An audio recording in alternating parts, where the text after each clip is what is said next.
Hi friends, welcome to TNPSC maths result. ரூபாய் 45,000க்கு 10% வட்டி விகிதம் எனில் 5 ஆண்டுகளுக்கு தனி வட்டி காண்க. பி வந்து 45,000 கொடுத்துருக்காங்க, ஆர் வந்து 10%, என் வந்து 5 கொடுத்துருக்காங்க. நமக்கு ஃபார்முலா நல்லாவே தெரியும். SI equal to PNR/100. எல்லாத்தையும் சப்ஸ்டியூட் பண்ணால் நமக்கு ஆன்சர் வந்து 22,500 வருது. ஆப்ஷன் பி தான் இதோட ஆன்சர். நெக்ஸ்ட் கொஸ்டின் பார்க்கலாம். 20:15 என்ற விகிதம் டேஷுக்கு சமமானதை கேட்டிருக்காங்க. இதை வந்து டிவைட் பண்ணாலே நமக்கு ஆன்சர் வந்துடும். 20/15 வந்து நம்ம 5ஆல் கேன்சல் பண்ணும்போது 4/3 கிடைக்கும். எதால் கேன்சல் பண்ண ரெண்டுத்தையும் காமனாக கேன்சல் பண்ண முடியும்னு பாருங்கள். இது வந்து 5ஆல் பண்ண முடியுது. 5ஆல் பண்ண முடியும் போது 4/3 நமக்கு கிடைக்கும்.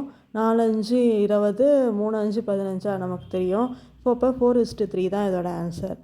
சேனலுக்கு சப்போர்ட் பண்ணுங்கள், சப்ஸ்கிரைப் பண்ணுங்கள், கமெண்ட் பண்ணுங்கள், லைக் பண்ணுங்கள். மறக்காமல் உங்கள் ஃப்ரெண்ட்ஸ்க்கெலாம் ஷேர் பண்ணிவிடுங்க. இன்றைக்கி விநாயகர் சதுர்த்தி. அனைவருக்கும் இனிய விநாயகர் சதுர்த்தி நல்வாழ்த்துக்கள். எல்லோரும் நல்லா ப்ரே பண்ணிக்கோங்க, நெக்ஸ்ட் இயர் ஜாப் வாங்கிடலான்ட்டு. நெக்ஸ்ட் வீடியோவில் பார்ப்போம். தேங்க்ஸ் ஃபார் வாட்சிங் அவர் சேனல்.